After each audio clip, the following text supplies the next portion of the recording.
When I was 20 years old, so 6 years ago, I worked as a delivery girl for a pretty popular pizzeria in my area. Initially, I worked the late morning to mid-afternoon shift, but when the guy who delivered for the night shift ended up getting fired due to him losing his license because of a DUI, I was placed on the night shift since my boss hired a family friend who could only work my shift for whatever reason. I really didn't want this shift because you never know if people who order late at night actually want a pizza or if they have other intentions in mind. Unfortunately, my boss was an asshole and essentially told me if I wasn't willing to work the night shift, I was fired. I wasn't exactly in a position where I could be out of work temporarily, so I reluctantly worked the shift. The first month of this shift went by without any issues until I had to deliver a pizza to a house that just barely made our delivery radius. I punch it in on my GPS, and the house was located in a pretty suburban part of the city. I arrive, and it's about 11 p.m. The block was extremely quiet, decently lit, and mostly littered with modern townhouses, but the house I delivered to was a duplex. I ring the doorbell and wait for about 30 seconds. No answer. I ring it again and wait another 30 seconds. Still no answer. I'm standing there getting pretty nervous that something's about to go down. But thankfully, a man opens the door. He looked like he was in his late 40s. He was pretty tall, maybe a little over 6 foot, and he was very skinny. I tell him his pizza is here, and he just stands there, staring at me. I asked him if he was okay, and he responded by saying, "Yeah, I'm fine, sorry. I got off work not too long ago, and I'm zoning out a bit." Fair enough, I suppose. He hands me the money, I hand him the pizza, and as I'm making change, he says, "You're really beautiful, you know that?" Not really thinking too much into it, I thanked him for the compliment and gave him his change. I said goodnight, and he did too. I walked back to my car and finished my deliveries for the night. A few days later, I get a delivery order to the same place. I head over there around the same time as last time and ring the doorbell. He answers the door very excitedly and said, "Hey, it's you again. How are you?" I told him I was tired and can't wait to go home, to which he chuckled and said, "I know that feeling pretty well." As he was pulling out his wallet, he asked me what my name is. Being kinda tired at this point and not really thinking straight, I stupidly tell him my name. As I'm making change, he asks if he could have my number as he'd love to hang out with someone as gorgeous as I am. Whoa, buddy, pump the brakes. I've literally only met this guy like twice to deliver a pizza. I had no idea who this guy was, and I'm positive he barely knew who I was as well. Another thing to mention is that I looked way younger than I was at the time. I was told by numerous people that I still looked like I was 15, and I was hoping he thought differently and wasn't hitting on what he thought was a teenager. I'm just standing there awkwardly for a few seconds before I muster out, "Sorry, I have a boyfriend." He gets upset and says, "Oh, okay. I see." We stand there in silence before I tell him to have a good night and walk back to my car. He says nothing and still stands at the doorway staring at me until he finally went back inside once I started my car. I got a pretty creepy vibe from this guy, and even brought it up to my coworkers, and they agreed it was pretty creepy. Except for my boss, who overheard everything and claimed I was making up stories and trying to gain sympathy for having to take the shift. Fucking asshole. A week later, as I'm working the night shift, and we get an order from the same guy again, and this is when shit finally hits the fan. I arrive at the house at around 10:30 p.m., and keep in mind that from my perspective on the road, it didn't look like a single light in that house was on. I get out of my car and walk to the front door with the pizza box in my arms. As I'm approaching the door, it quickly swings open to reveal the man, except this time he was wearing a suit and I jump back. He laughs and said, "Sorry if I scared you. I saw you out the window and figured I'd just open the door now so that you wouldn't have to ring the bell. I was getting scared because, as I mentioned before, there were no lights on in the house, so he was sitting in the dark this whole time? And if so, why?" I nervously laugh and say it's okay. He asked me if he liked his suit, to which I said yes. He then asked me, "Would you like to go on a date with me tonight?" What the hell? I once again tell him I have a boyfriend, to which he chuckles, gets close to me and says, "Honey, there's no way a girl your age is in a serious relationship. If you go on a date with me, I'll show you how a real man treats a girl." He grabs the pizza box from me and throws it to the side and grabs me by my arms hard. I'm officially shitting bricks at this point and trying not to cry from the fear that was overwhelming me. I start pleading with him, "Dude, please, I just want to go home. I don't want to go on a date tonight." He just stares at me with the most sinister look I've seen on someone's face and says, "I don't care. Get inside now. We're gonna have a good time."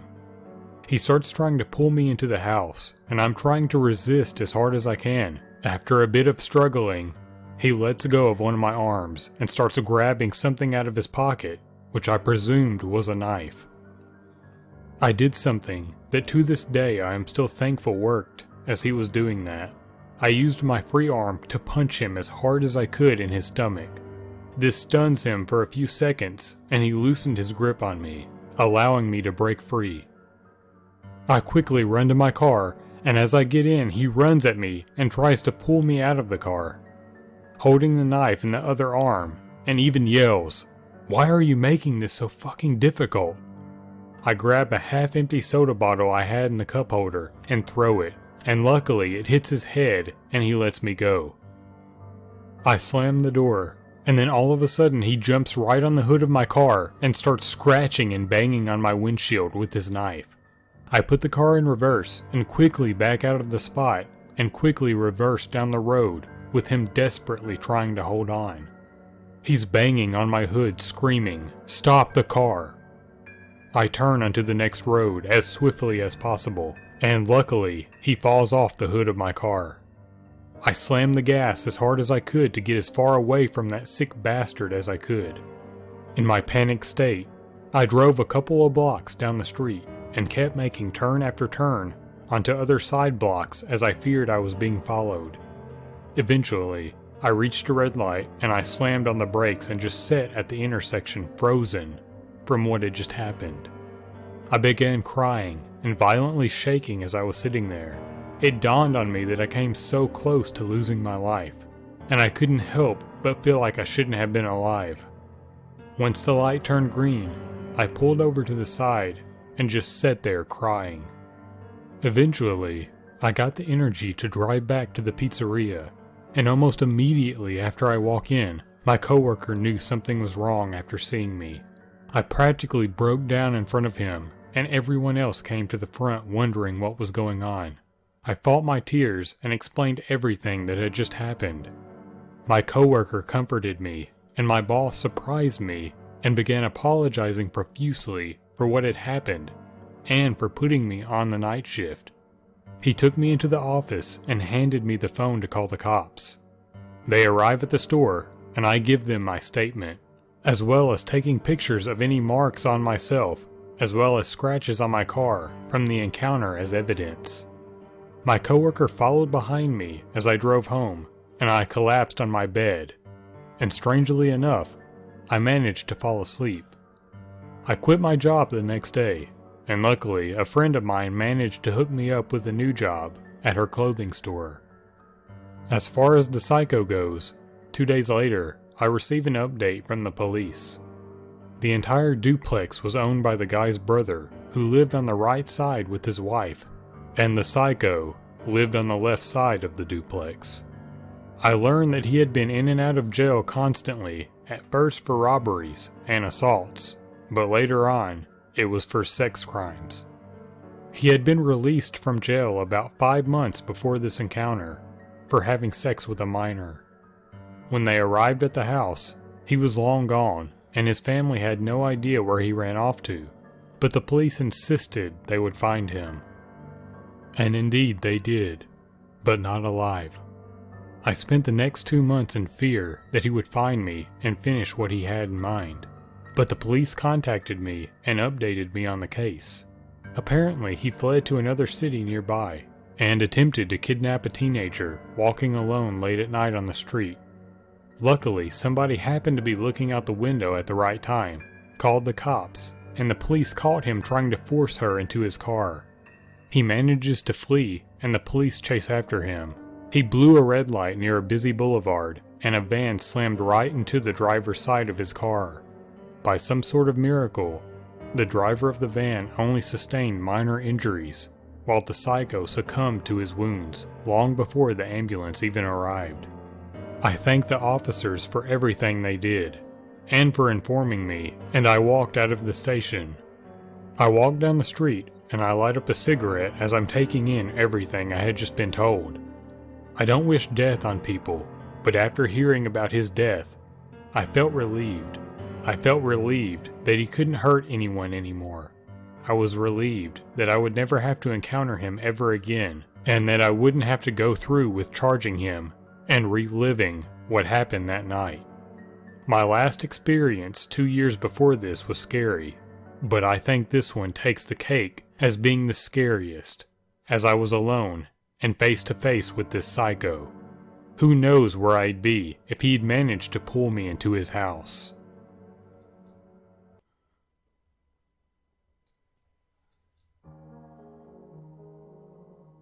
I'm a 28-year-old male, but when this happened, I was about 23.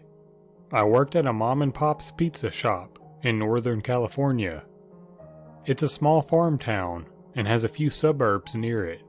I kind of did everything since I knew the family. They trusted me running things while they were gone. This night though, I was working deliveries and got the weirdest one of my life. Everything seemed fine when I took the order to the lady who ordered anchovies on her pizza, and I always think people who order that are weird as hell. She made a point to tell me the pizza had to be hot when it got there, or she wouldn't pay for it. So I get the pizza and throw it in the warmer, and drive to her house before any of my other deliveries. I'd like to tell you guys that her house was creepy and run down, but it looked like your average one-story new housing development home. I rang the doorbell and put on my fake-ass customer service smile. You all know what I'm talking about. As soon as she opens the door, I knew this was going to be bad. The haggard old lady, who looked like she was a smoker of 50+ years, looked me dead in the eyes and said, "It better be hot, or I'm not paying like I told you over the damn phone." I understand, ma'am. I made sure to stop by your place first, even though it was last on my list. Bring it in and set it on the table.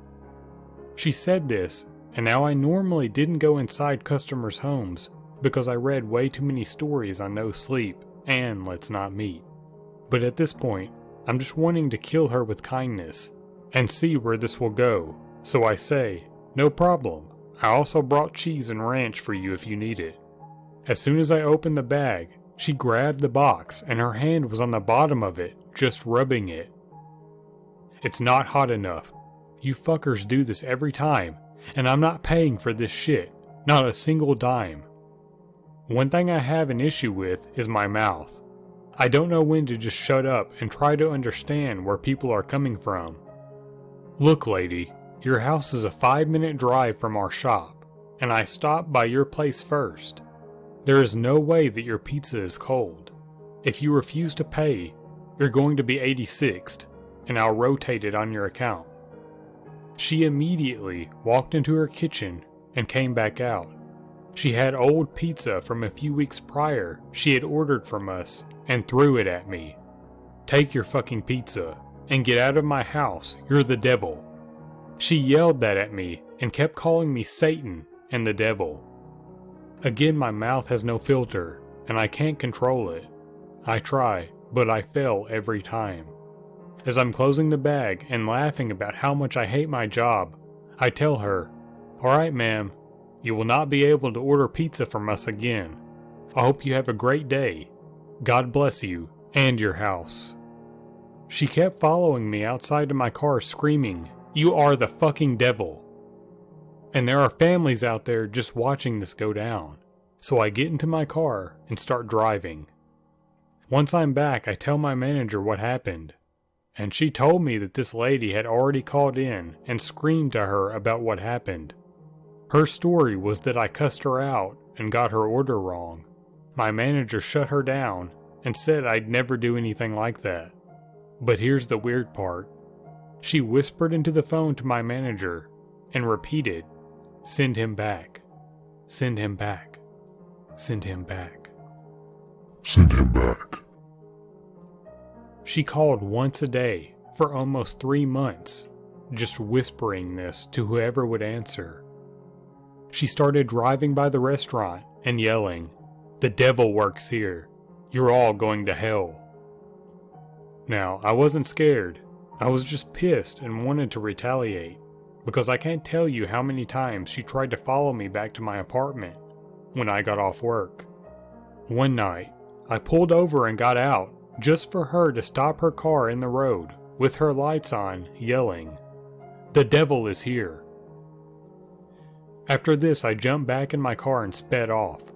Luckily, after 6 months of dealing with this lady, I find out she was schizophrenic and bipolar and hadn't been on her meds.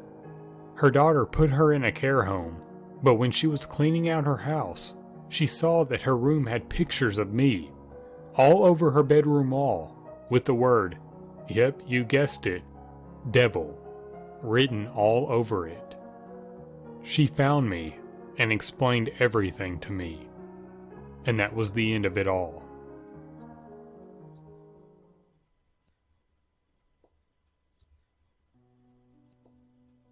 Whenever you work in a restaurant, you grow to hate people who come in to eat just before closing. I worked in a lot of restaurants as a teenager, so I know.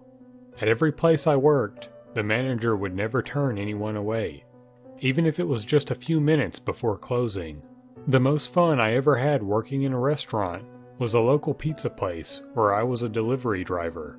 But just as my manager would never say no to people who came in 5 minutes before closing, he would also allow people to order delivery pizzas up to the very last minute as well. We typically closed at 9 p.m. on weekdays and 10 p.m. on weekends. So if someone called for a pizza at 8:55 on a Wednesday and I still had a big test to study for, too bad. I still had to deliver the pizza. If I had a hot date on a Saturday night and someone ordered a pizza at 9:58 p.m., too bad. I still had to deliver the pizza. Most deliveries were uneventful and forgettable. But one night, I had the most terrifying experience that still freaks me out every time I think about it. We had 2 delivery drivers each night. One person got to drive the delivery car, which belonged to the restaurant, and the other had to drive his own car. The delivery car was a piece of crap, with bald tires, uncomfortable seats, and a radio that didn't even work, and no air conditioning. You would think that if it was your turn to drive the delivery car, that you'd be upset, but the opposite was true. Let's just say that we drove that car more off-road than we did on a road, through tobacco and cornfields, over curbs and creeks, spinning out in rainstorms, and fishtailing in the snow. It was awesome. And yes, I realize as an adult how stupid, thoughtless, and illegal that was. But when you are 16, everything is fair game. We actually would come back to the restaurant and tell our crazy driving stories to the in-house servers and busboys and girls, just for laughs. Except for this one night that I remember like it was yesterday, even though it was over 20 years ago. My best friend worked as a delivery driver too, and that night in particular, we were both on duty. He had tried to take a pizza out to a customer, but could not find the address. This was the time before cell phones and GPS, so we had to rely on actual city maps, and if we got lost, we had to go to a payphone or stop at a random person's house and ask if we could use their phone to find a house. It seems strange now, but it was kind of normal then. So my friend called from a convenience store to get better direction to get to this guy's house, and my boss gave him some help and then told him to keep looking for the house. I was back at the restaurant and the phone rang for a delivery. While my manager was on the phone, I looked at the clock and it was about 9:50, which meant at best I would not be out the door with the pizza until 10:05 approximately, and not back to the restaurant until 10:25 or so, which sucked because I didn't want to stay late. The person on the phone was from the house that my friend was trying to find, but could not.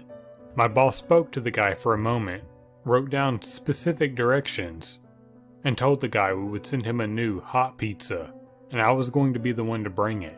I was so angry at the moment at my friend for not finding the house, and now I was going to have to find it.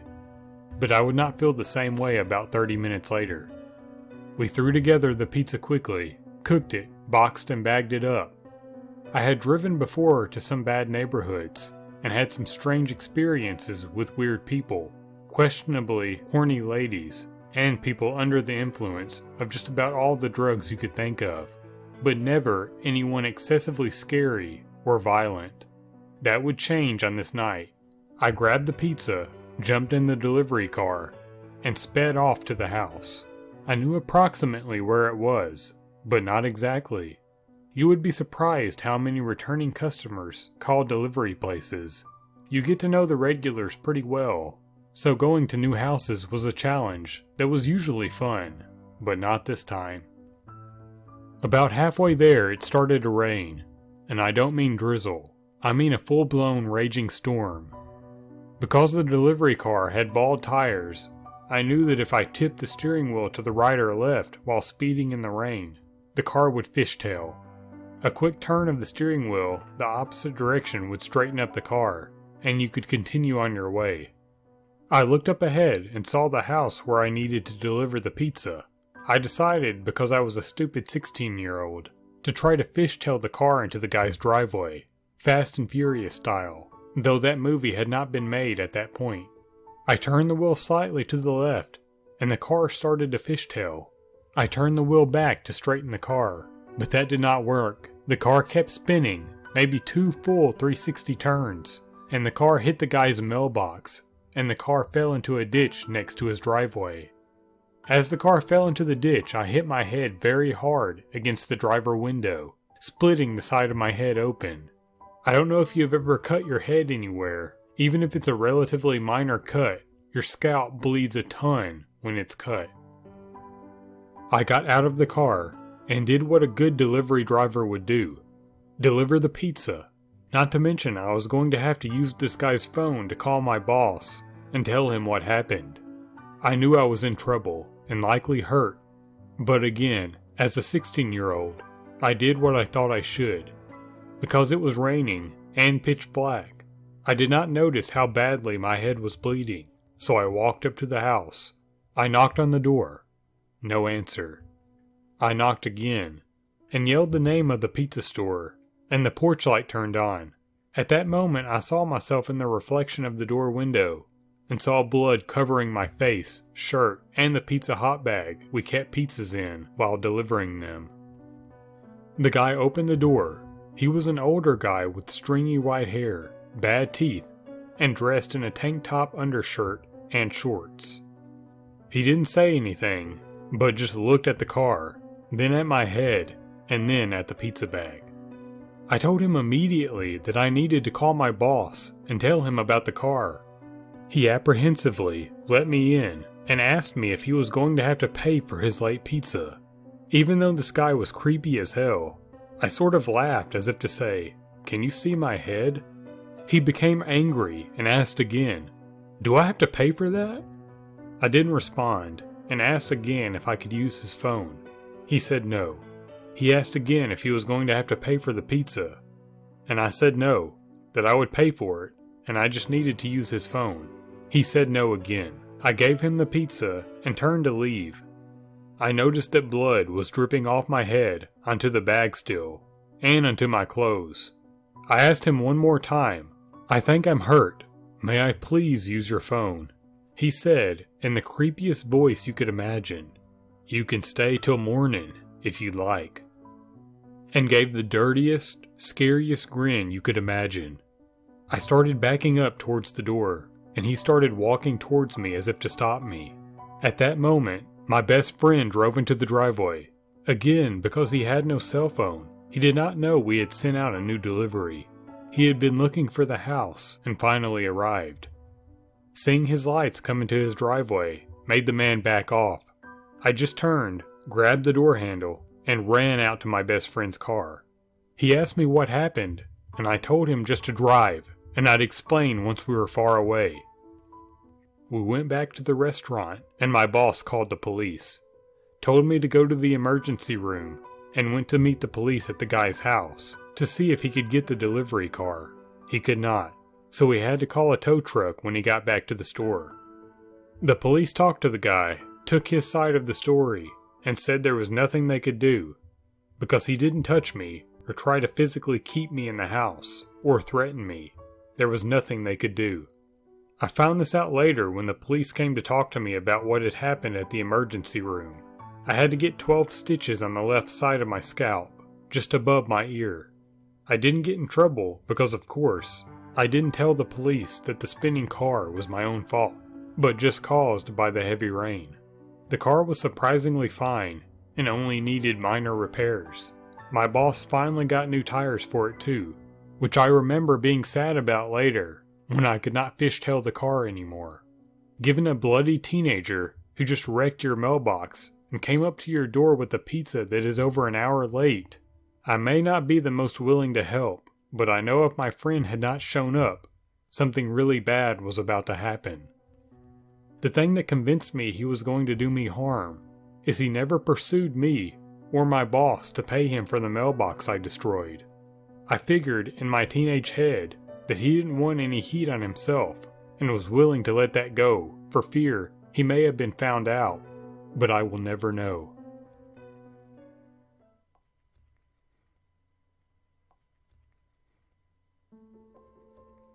A while back, I lived with my boyfriend and his mom at her house.